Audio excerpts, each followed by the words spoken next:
Hi Ian, how good is that breeze looking out there today? Yeah, look, it looks great today. Yeah, it's the perfect weather condition for these sort of boats. That sort of 13 to 15 knots. You know, it's full power, full speed, and these teams will really throw these boats at each other. And I think we'll see some, really good races between the top teams today.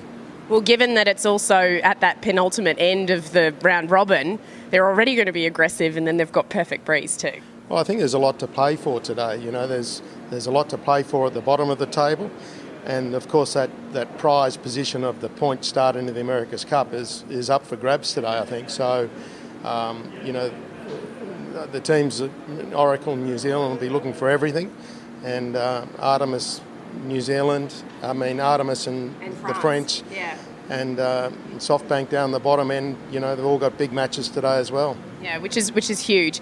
But that said, while today we might see some top speeds, yesterday I'm sure I saw New Zealand doing 26 knots in just over 6 knots of breeze.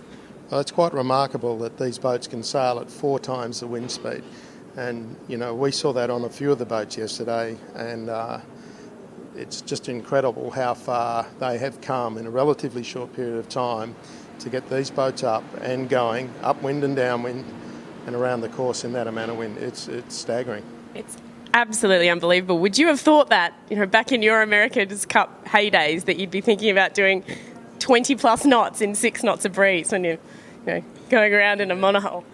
Well, no, look, I think even 2 years ago, yeah. The thought of being able to sail in that little a breeze, that fast, was probably beyond what most people could comprehend. Yeah. But today we'll see them go from their high lift foils to their high speed foils. High speed foils, high lift, high speed.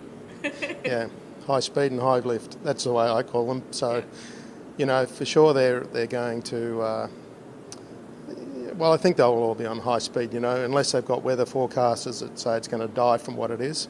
The wind's going to come down from what it is, and then they'll have to think about going back to high lift.